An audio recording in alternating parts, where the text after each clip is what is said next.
All right, here we go. Today we have Hurricane Chris, fresh off beating a second-degree murder charge where he was facing life in prison. Welcome to Vlad TV. Ain't God good? Yeah, man, congratulations. When I heard the news, I was extremely happy. I appreciate that, man. Yeah, I've been going through this for 3 years, Vlad, so it's like now I feel like I could breathe and live again. Every breath I was taking felt artificial for 3 years. It felt like I was just waiting to die. You feel what I'm saying? Like, it's major. It's a major thing to have that weight lifted off of my back. You feel me? Well, you were here in 2021 when the case was still pending. So I didn't really want to talk about it back then because it was a very serious pending case. And that's what now let me stop some. And a lot of people try to talk down on you and say you cause people to say stuff that they shouldn't have said. I went through my neighborhood after I did the interview with you, and everybody asked me, I said, bruh, he ain't trying to make me say nothing that made me uncomfortable or that would incriminate myself or nothing. I said, bro, he was straight up. Like, I don't know what they talking about. He was straight up with me. Like, bro didn't try to harm me at all. You know what I'm saying? And I appreciate you.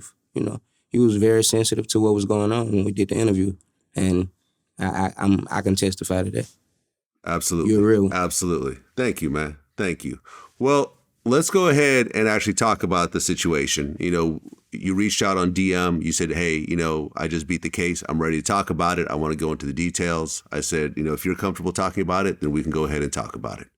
So let's go ahead and lead up to the actual situation on June 19th, 2020. Now, you were in a 2016 Mercedes at the time.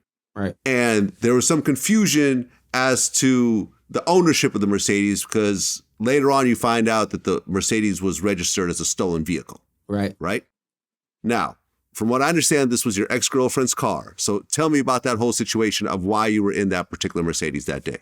It was actually a car that I purchased in her name, and when we put it in her name, I drove it ever since then. It was just a car that I had in somebody else's name. It was actually my vehicle. She never drove the vehicle, never had a key to the vehicle. I had insurance on it since day one. It just was in her name. Okay, why did she report it stolen, though?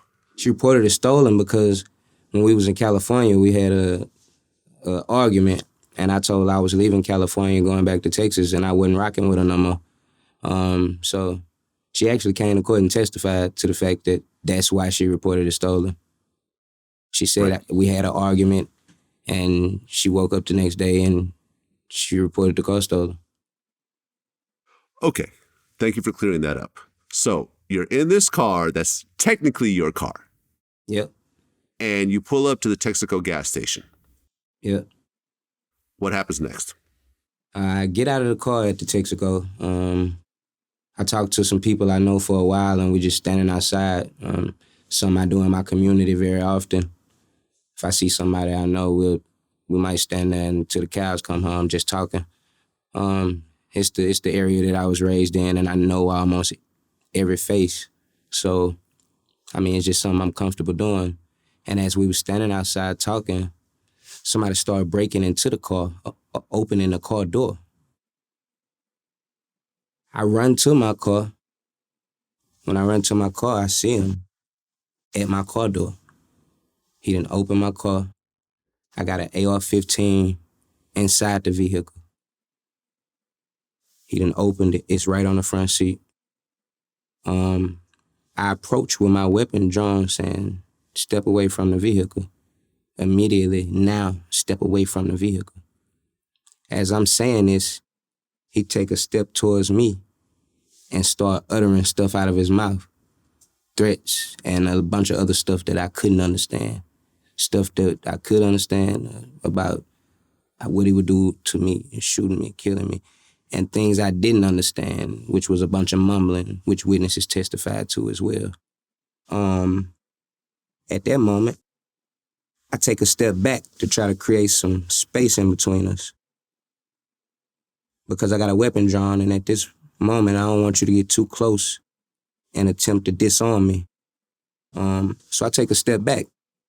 And if I ever give you the footage, that's where you'll see I'm not in the camera frame no more.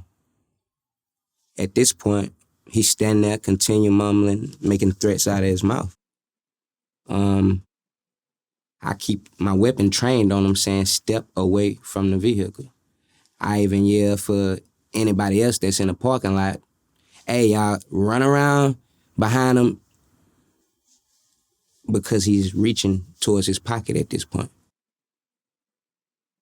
So I'm yelling for people to run around behind him and look and see what that is he's reaching for in his pocket, like. And I'm at the same time, I'm steady commanding him, get your hands away from your pocket, step away from the vehicle. In the midst of that, he continued to utter threats, put his hand by his pocket. Now, my life is flashing before my eyes like it ain't never flashed before. I'm standing in front of you with a weapon drawn, and your reaction is to look at me, utter a threat, take a step closer to me, and then dig into your pocket. So you know what's going through my mind. Oh, I done ran into a real problem. And it's not like I react instantly and use force instantly. I plead with him for over a minute to get your hands away from your pocket and step away from the vehicle, which witnesses testified to as well. A guy that was walking in the store and walking out of the store heard this. So when he walked in, I was telling him to get away from the car. When he walked out, I was still commanding him to step away from the car and get his hands away from his pocket. Witnesses say he heard a man say, I don't know what you got in your pocket. Get your hands away from your pocket. He continued to reach into his pocket, dug deeper while making threats and while I was commanding him not to go any further into his pocket. And that's when I had to use force and fear of my life, you know. What happened was, it was a fucked up situation, Vlad, because when the police came, they were supposed to have enough sense to know. All we gotta do is run the video back and see what happened. I told them everything that happened. I stayed on the scene. I dialed 911. They still tried to find a way to use my words against me and arrest me, bro.